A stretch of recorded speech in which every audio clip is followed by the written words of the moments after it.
नमस्कार सम्पूर्ण दर्शकवृन्दहरूलाई स्वागत छ पोडकास्ट विथ फ्रेन्ड्समा।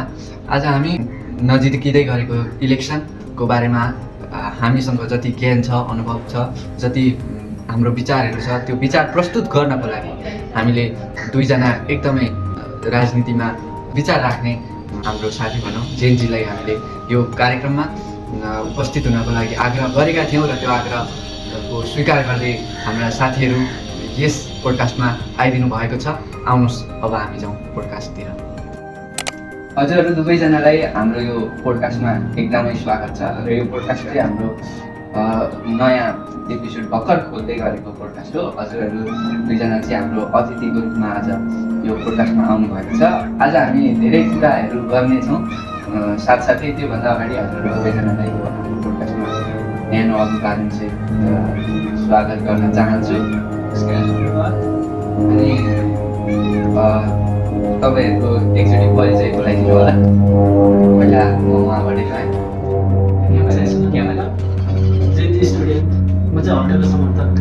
हजुर नमस्कार, मेरो नाम चाहिँ सुभाष म चाहिँ राम्रो गइनँ। चुनावको माहौल पनि अहिले तातिँदैछ। अब चुनाव आउन 2 दिन बाँकी छ। अनि आज चुनावको माहौलमा यो नेपालको इलेक्सन चाहिँ किन आवश्यक छ जस्तो लाग्छ तपाईँलाई? त्यो थोरै बताइदिन सक्नुहुन्छ? अब हाम्रो नेपालमा किन इलेक्सनको आवश्यक छ भन्दाखेरि सबै देशको राज्यहरू नै त्यस्तै गरेर चलिरहेछ होइन। त्यस्तै गरेर हाम्रो देशलाई नि अब राम्रो मान्छेको इलेक्सनबाट चुनिने उम्मेदवारहरू राम्रो चाहिएको छ। अनि देशको आर्थिक अवस्था एउटा लिडर नै चाहिएको छ भने लिडर राम्रो मान्छे, त्यसैले राम्रो मान्छेले देशको आर्थिक अवस्था सब बुझेर अगाडि बढाउँछ। एउटा लिडर जस्तो नि हुन्छ, त्यसैले आवश्यक छ। तपाईँको विचार पनि एकदम राम्रो जस्तो लाग्यो मलाई। अनि तपाईँलाई एउटा क्वेसन सोध्न चाहे। अब नेपालको सन्दर्भमा हेर्ने भन्दा नेपाल अहिले पिछडिएको वर्गमा पर्छ नै, त्यो हामी सबैलाई थाहा छ। अब यो सम्भव छ हामीले माथि नेपाललाई विकसित बनाउन, तर नेपाली जनता भोट हाल्दा के आधार हेरेर हाल्छन् र नेपाल यो अवस्थामा पुग्यो यो भन्न सक्नुहुन्छ? वर्तमान समयमा हेर्दाखेरि त नेपाली जनताहरूको सोच नै जहाँ नट त्यहाँ भोट जस्तो देखिन्छ होइन। समाजभरमा एक लिटर तेलमा दिने जस्ता जनताहरूमा त वर्तमान के अरे भूतकालमा धेरै सरकार परिवर्तन भए पनि देशले विकास गति दिन सक्दैन। तर यसपालि चाहिँ धेरै सामाजिक सञ्जालको इफेक्टले गर्दा धेरै मानिसमा चेन्ज आएको बुझिन्छ। सायद यो वर्ष सरकारमा केही परिवर्तन आउला कि जस्तो मेरो विचार छ। अब तपाईँहरू जेनजी पर्नुभयो, अब म पनि जेनजी नै हो। एक हिसाबले हेर्ने हो भने अब क्यान्डिडेट छँदा एजुकेसन इम्पोर्टेन्ट हुन्छ कि एक्सपिरियन्स इम्पोर्टेन्ट हुन्छ जस्तो लाग्छ हजुरको विचारमा? मेरो विचारमा त दुइटै आवश्यक हुन्छ। किनभने एजुकेसन भए चाहिँ एजुकेसनलाई प्रयोग गर्ने एक्सपिरियन्स चाहिन्छ। एजुकेसन मात्रै भएर हुँदैन, एजुकेसन भएकोले काहीँ न काहीँ हामीले त्यो प्रयोग गर्न सक्नुपर्छ। अनि एक्सपिरियन्स मात्रै भयो भने एक्सपिरियन्सले नि गर्न सक्छ, तर एजुकेसन भयो भने अझै एक्सपिरियन्सलाई नि माथि पुर्याउने सम्भावना हुन्छ। तर एजुकेसन एक्सपिरियन्स नै ठुलो हुन्छ जस्तो लाग्छ मलाई। दुइटै चाहिन्छ।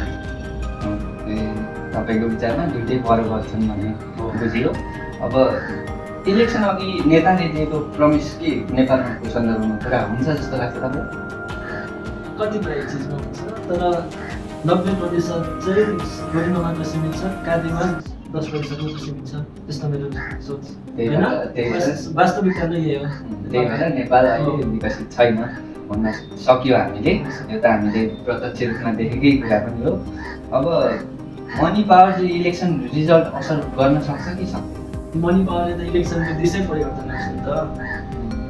पैसा जहाँ छ जनताले होइन, अब पैसा खिलाएर पनि यो भन्दा भूतकालमा धेरै इलेक्सनहरू जितियो। त्यसरी पैसाले त इफेक्ट त पार्छै गर्छ। त्यही भएर हजुरहरूले पनि यसपालि भोट हाल्दाखेरि चाहिँ पैसा हेरेर होइन, मान्छे र राम्रो प्रतिनिधि हेरेर भोट हाल्नु होला। इलेक्सन पछि डेभलपमेन्ट किन स्लो हुन्छ नेपालमा तपाईँको?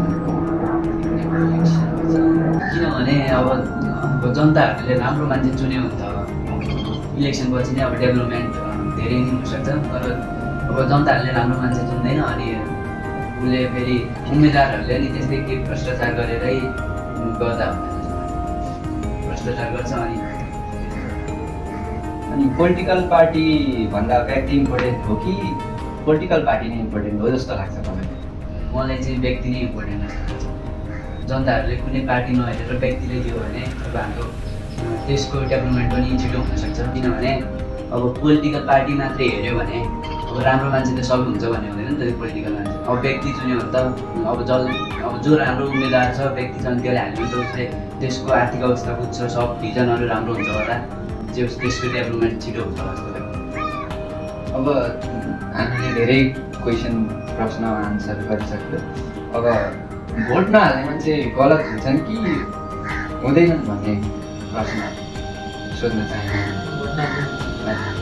हामीले प्रतिनिधि पढ्दै आएको चाहिँ भोट हाल्नु भनेर हाम्रो नागरिक कर्तव्य हो। र एक भोटले गर्दा चुनावको नतिजामा धेरै नै परिवर्तन हुन्छ। धेरै इक्जाम्पल पनि छ, एक भोटले हार्दाखेरि सरकारै परिवर्तन भयो। त्यसरी भोट हाल्नु अनिवार्य छ जस्तो लाग्छ, तर चाहिने मान्छेलाई भोट हाल्नु राम्रो। अनि अब हजुरहरूको विचारमा अस्ति भर्खरै हालै भएको जेन्जी आन्दोलनमा धेरै हाम्रा साथीहरूले ज्यान पनि गुमाएका छन्। अब त्यो जेन्जी आन्दोलनमा हामीले केही उपलब्धि प्राप्त गऱ्यौँ जस्तो लाग्छ कि लाग्दैन? जेन्जी आन्दोलन भइसकेपछि अब त्यही हो, जेन्जी आन्दोलनले गर्दा अब देशको भ्रष्टाचार कमी मेन आन्दोलन जेन्जी आन्दोलनहरूको मेन एजेन्डा चाहिँ अब त्यो भ्रष्टाचार कम गर्नु थियो।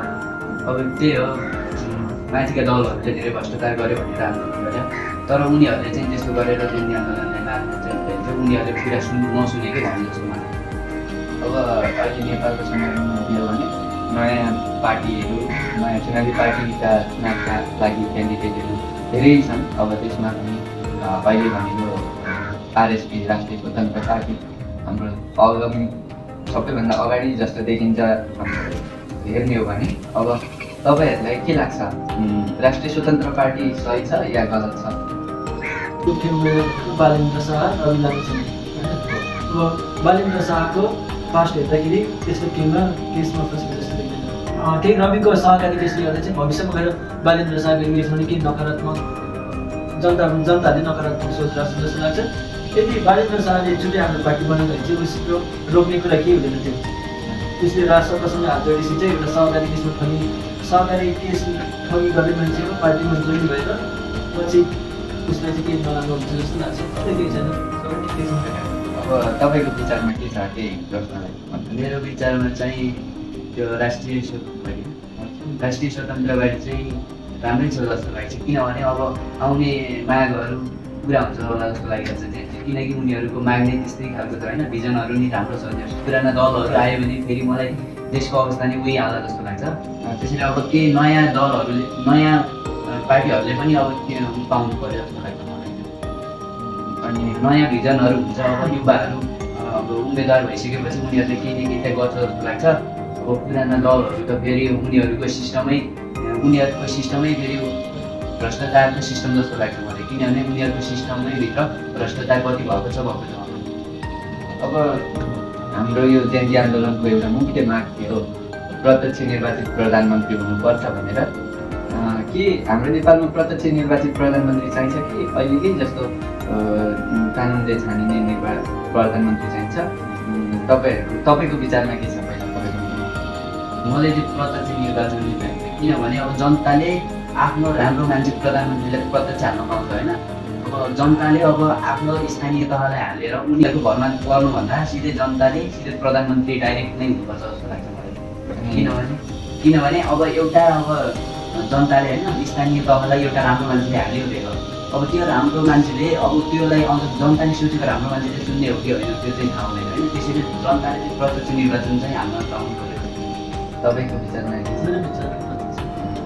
अब हाम्रो आज तयार पारिएका प्रश्नहरू लगभग सकिसकेका छन्। अब हामीले यही कार्यक्रममा अर्को एउटा टपिक पनि राखेका छौँ, त्यो हो उहाँलाई कसरी चिन्नुहुन्छ। हामी पनि अरूबाटै इन्सपायर गरेर कार्यक्रम सञ्चालन गरेर भन्दैछौँ। अब तपाईँहरूले हामीले डेस्कटपमा देखाइएका छ उहाँहरूलाई कसरी चिन्नुहुन्छ फर्स्ट मैले चाहिँ उहाँ 3जना क्यान्डिडेटहरूको तस्बिर देखाउन चाहेँ। फर्स्ट सोनम सरलाई पनि भन्न चाहेँ, उहाँ केपी शर्मा ओलीज्यूलाई हजुरले कसरी चिन्नुहुन्छ? केपी शर्मा हाम्रो पूर्व प्रधानमन्त्री। हजुर। उहाँको 2072 सालमा उहाँले जित्नुभयो, त्यहाँबाट उहाँसँग उहाँको प्राइम मिनिस्टर कार्यस्थल होइन। उहाँको 2-3 वर्षमा धेरै राम्रै परिवर्तन भयो। उहाँले गर्दा नेपालको केही भूभाग पनि ल्यायो, तर उहाँको विकासभन्दा ओलीमा चाहिँ बढी लाग्यो मलाई। ओलीमा चाहिँ धेरै विकासमा चाहिँ कम लाग्यो, त्यही हो। तपाईँको विचारमा चाहिँ उहाँ केपी शर्मा ओलीज्यूलाई कसरी चिन्नुहुन्छ? उहाँले भनेअनुसार अब 2072 सालमा जित्नुभएको होइन, अब प्रधान उहाँले जित्नुभएको होइन। अब उहाँले 2072 सालदेखि उहाँको इमेजमा धेरै परिवर्तन आयो भन्नु अब त्यही अनुसार त उहाँले अब गर्न खोज्नुभएको होला जस्तो लाग्छ मलाई चाहिँ। अब हरेक कुनै न केही राजनीति दलमा आउने मान्छे त्यत्तिकै आउँदैन होला जस्तो लाग्छ, त्यो राजनीति दलमा आउँदैन जस्तो लाग्छ। किनभने त्यो मान्छेले त्योमा केही न केही नराम्रो देखेको हुन्छ, उसले त्यो सब कुराहरूलाई अब सिस्टम अनुसार त्यो कुराहरूलाई सच्याउनलाई आएको जस्तो लाग्छ। अनि त्यसैले गर्दा उहाँ अब हाम्रो राजनीति दलमा आउने सबैजनाहरूले सुरुमा आउँदाखेरि चाहिँ केही न केही गल्ती देखेको हुन्छ होइन त्यो ठाउँमा। अब त्यो ठाउँले सच्याउन आउनुहुन्छ, तर त्यहाँ आउँदाखेरि अब यो एकले अर्कालाई के गर्ने भएर अनि त्यो भ्रष्टाचारमा परिवर्तन हुन्छ जस्तो लाग्छ। उहाँले राम्रो हुनुहुन्थ्यो, अहिले अब यो स्थितिले चाहिँ मलाई राम्रो लाग्यो। अहिले चाहिँ प्रधानमन्त्री ठिक लाग्यो। अब तपाईँको विचारमा हर्क साङपाङ चाहिँ गाउँले गरेको काम त उहाँले राजनीतिमा धेरै पहिलादेखि सुरु गर्नु भएको हो, तर पछिल्लो केही 5-6 वर्षमा चाहिँ उहाँको पपुलारिटी एकदमै बढेको छ अनि उहाँको क्रेज पनि बढेको थियो, बिस्तारै अहिले घट्दैछ। अनि तपाईँको विचारमा चाहिँ उहाँ कस्तो मान्छे लाग्छ? हर्कसाङपाङजीको समर्थक। उहाँको काम कसैले आवाज नै उठाउन सकिँदैन, कुनै पनि भ्रष्टाचार केही पनि देखिँदैन। उहाँ चाहिँ अफिसमा बसेर भन्दाखेरि आफू फिल्डमा उत्रेर जनताहरूलाई पनि उतारेर के अरे श्रम देखाउनुहुन्छ होइन। उहाँले अहिलेसम्म कुनै पनि राजदूत भेटेको छैन, जसले गर्दा कुनै विदेशी राजदूतसँग मिलेको जस्तो लाग्दैन। त्यही हो, त्यसैले हर्कसाङपाङजीमा चाहिँ त्यसमा खोट केही देखिँदैन, प्रधानमन्त्रीको लागि योग्य हुन्छ। हजुरले यो भन्दै गर्दा उहाँले जस्तै अहिले नै आएका नयाँ पार्टीहरू जस्तै राजसभाका धेरै साथीहरू, धेरै क्यान्डिडेटहरूलाई चाहिँ उहाँले गाली गर्दै आउनुभएको छ। यो बारेमा चाहिँ तपाईँको के विचार? गाली गर्दै भन्दा पनि उहाँको उनीहरू एउटा अपोनेन्टहरू होइन। अब राजनीतिक खेल हो, हजुरलाई थाहा छ, त्यसमा साम दाम दण्डबेन सबै लगाइन्छ। उहाँ भनेको सामाजिक सञ्जालको पोस्टबाट उहाँहरूको खिचा गर्नुहुन्छ, जुन ठिकै लाग्छ। किनभने उनीहरू राष्ट्रको पार्टीको प्राय नेताहरूको ब्याकग्राउन्ड त त्यस्तो राम्रो छैन, जस्तै हाम्रो रविजीकै सहकारी ठाउँ त्यस्तो कुरा। उहाँले पनि त्यस्तै कुरालाई निकालेर पोस्टहरू राख्नुहुन्छ, तर चाहिने नचाहिने कमेन्ट गर्नुहुन्छ चाहिँ मलाई लाग्दैन। तपाईँको विचारमा हर्क साङपाङको इमेज कस्तो छ? इमेज चाहिँ यो छ भने होइन, अझै हुनेछ होला जस्तो लाग्छ मलाई चाहिँ। राम्रो हुन्छ देशलाई। अब यो अवस्थामा त सबै अब देशका युवाहरू सबै बाहिर देशतिर जाने होइन, सिस्टमै भइसक्यो जस्तो लाग्छ मलाई चाहिँ। किनभने अब देशको आर्थिक अवस्था यस्तै छ, त्यसैले चाहिँ अब देशलाई चाहिँ श्रम पनि चाहिन्छ होइन। युवा जति बच्यो, युवा महिला पुरुष जनता सबैलाई उहाँले चाहिँ श्रम गर्न सिकाउनु भएको छ जस्तो लाग्छ। तर राम्रो हुनुहुन्छ जस्तो लाग्छ, आफ्नो विकास गर्नुभयो। तर उहाँ चाहिँ प्रधानमन्त्री चाहिँ धान्न सक्नुहुँदैन कि जस्तो लाग्छ। किनभने प्रधानमन्त्रीले इन्टरनेसनल राजनीति बुझ्ने प्रयास हो जस्तो लाग्छ मलाई चाहिँ प्रधानमन्त्रीको काम। अरू स्थानीय तह संसदहरूले चाहिँ आफ्नो देशको राजनीति चलाउने, देशको आर्थिक अवस्था वृद्धि गर्ने, देशको विकास गर्ने होला जस्तो लाग्छ। तर प्रधानमन्त्री भइसकेपछि चाहिँ इन्टरनेसनल नै धान्नुपर्छ होला जस्तो लाग्छ। अनि श्रम गरेर कहाँ इन्टरनेसनल धान्न सकिन्छ? अहिले इन्टरनेसनल एआईको जमाना गइसक्यो, त्यसैले अब उहाँले एआई पनि ल्याउन खोज्नु भएको छ होइन। तर उहाँले एआई भन्दा नि प्राथमिकता चाहिँ श्रमलाई दिनुहुन्छ होइन। त्यसैले उहाँले अब मलाई चाहिँ संसदसम्म चाहिँ ठिक होला जस्तो लाग्छ। किनभने संसदसम्म गइसकेपछि देशकै विकास गर्ने होइन, अब इन्टरनेसनल नै हान्न सकिन्छ। तर प्रधानमन्त्री भइसकेपछि प्रधानमन्त्रीले चाहिँ इन्टरनेसनल हान्नु पर्ला जस्तो लाग्छ। त्यसैले उहाँ चाहिँ संसदसम्म राम्रो हुन्छ, मलाई पनि ठिक लाग्छ। तर प्रधानमन्त्री चाहिँ अलि नसक्नु लागि अब यहाँसम्म आउँदै गर्दाखेरि हामीले 2जना एकदमै नेपालको सन्दर्भमा पपुलर क्यान्डिडेटहरूको बारेमा कुरा गरिसक्यौँ। अब हाम्रो अन्तिममा हाम्रो काठमाडौँका मेयर भनेर चिनिन्छ पूर्व मेयर बालेन्द्र शाहको बारेमा तपाईँको धारणा के? बालेन्द्र शाह एक शिक्षित एक्सपिरियन्स बोकेको राजनीतिज्ञ हो। उहाँले झापा क्षेत्र 5 किनभनेको विरुद्ध राम्रो हुन्छ बालेन्द्र शाह। एक त उहाँ शिक्षित हो, उहाँको भिजन एजेन्डाहरू सबै राम्रै छ। अस्ति केही वर्ष अगाडि ब्राजिलमा आफ्नो भिजन देखाउन नि जानुभएको थियो, राम्रै बाबा नै सुनेर आउनुभयो। त्यस्तै एजेन्डाहरू भिजनहरू नेपालमा लगाउन सक्यो, हामीले उतार्न सक्यो भने उहाँले अबको 5-10 वर्षभित्र देशलाई कायापलट गर्न सक्छ जस्तो लाग्छ। तपाईँको विचारमा बालेन्द्र शाह? मेरो विचारमा चाहिँ उहाँको भिजन, इमेज, अब पपुलारिटी धेरै छ होइन। त्यसैले अब उहाँहरूको अब एक्सपिरियन्स के छ भन्नु अब बोलिरहँदै नभए नि एक्सपिरियन्स चाहिँ छ जस्तो लाग्छ। किनभने उहाँको राम्रो भिजन छ, एउटा चलाउने सिस्टम छ होइन, परम्परागतलाई उहाँले प्राथमिकता दिनुहुन्छ जस्तो लाग्छ मलाई। उहाँ राम्रो हुनुहुन्छ अनि उहाँले चाहिँ मेरो विचारमा चाहिँ उहाँ चाहिँ प्रधानमन्त्री बन्नु पऱ्यो जस्तो लाग्छ। किनभने उहाँले फेरि किन राष्ट्रपतिसँग मिल्यो भन्दाखेरि उहाँ त्यत्तिकै त मिल्नु नभएको होला जस्तो लाग्छ मलाई। किनभने रवि लामी जानेको पनि त्यो केस चाहिँ झुटो होला जस्तो लाग्छ मलाई। किनभने उहाँ मिल्नुको कारण उहाँ नत्र उहाँको इमेज यस्तो धेरै छ होइन, राष्ट्रपतिसँग मिल्नुको कारण अनि उहाँ रवि लामी छानेको केस पनि सातो होला जस्तो लाग्छ। किनभने उहाँ मिल्नुभयो, किन मिल्नुभयो भने रवि लामी छानेको केस साँचो छ, नत्र भने उहाँको पपुलारिटी यति थियो, उहाँले आफ्नो नयाँ पार्टी खोल्नुहुन्थ्यो, अगाडि बढ्नुहुन्थ्यो जस्तो लाग्छ। त्यसैले उहाँले झुट्टो आरोपमा फसाएको होला जस्तो लाग्छ रवि लामी छानेलाई। त्यो कुरा सहज सबै बदलाई लिनको लागि नै मिल्नुभएको जस्तो लाग्छ राष्ट्रपतिमा। अनि राम्रोसँग चाहिँ मलाई चाहिँ प्रधानमन्त्री बालेन्द्र शाह जस्तो बन्नु पऱ्यो जस्तो लाग्छ। किनभने उहाँको एक्सपिरियन्स नै छ अनि सोच विचार अनि भिजनहरू राम्रो छ, राम्रो प्रधानमन्त्री बन्नु पऱ्यो।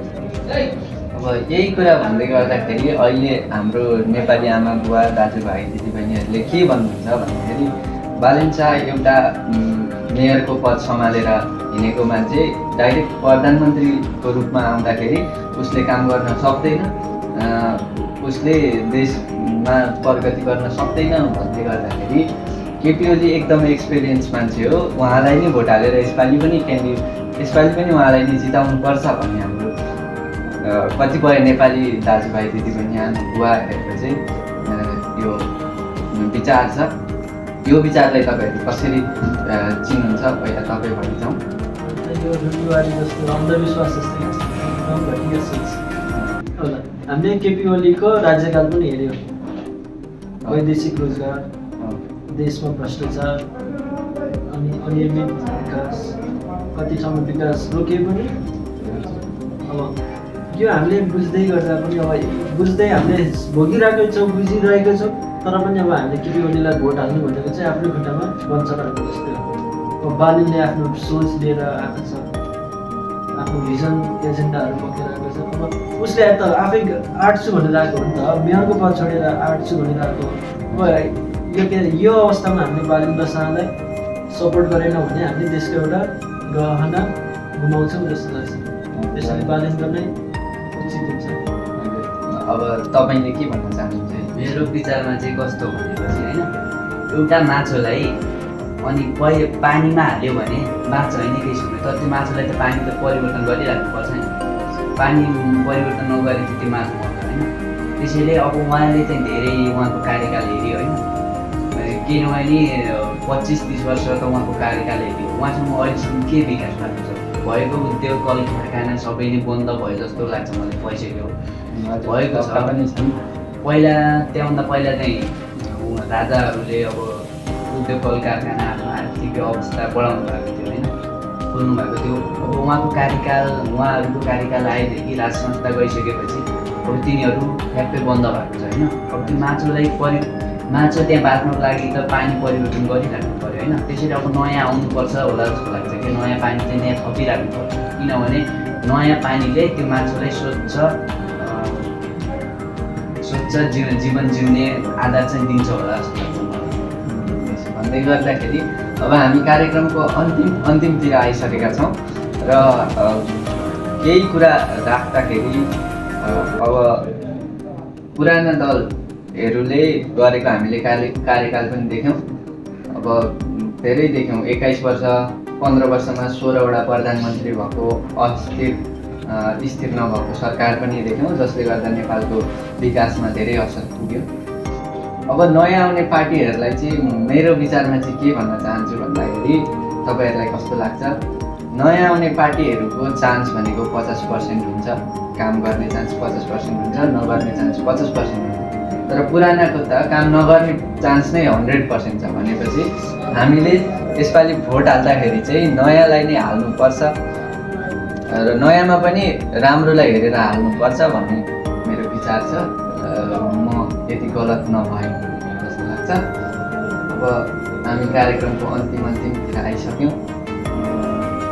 अब अन्तिममा भनिदिनुहोस्, यहाँ 3जना देखिनु भएको मध्ये सबैभन्दा उत्कृष्ट चाहिँ को लाग्छ तपाईँको विचार? उत्कृष्टमा वायुमसाला हड्कामा छन् त अति नै गाह्रो छ।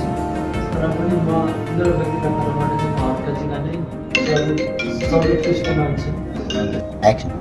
मेरो विचारमा चाहिँ अब केपी ओलीले चाहिँ छोड्नु पर्यो जस्तो लाग्छ अब होइन। उहाँहरू चाहिँ नहुँदा राम्रो लाग्छ। अब उहाँ 2जना मध्ये मलाई दुवैजना ठिक लाग्छ होइन। तर मलाई चाहिँ प्रधानमन्त्री चाहिँ बालीले भन्नु पर्यो जस्तो लाग्छ। अब आजको कार्यक्रममा आइदिनु भएकोमा हजुरहरू दुवैजनालाई धेरै धेरै धन्यवाद र हामी यो कार्यक्रममा तपाईँहरूलाई बोलाउन पाउँदा आभारी पनि छौँ भन्दै आजको कार्यक्रम चाहिँ हामी यहीँ अन्त्य गर्न चाहन्छौँ। नमस्ते। नमस्ते।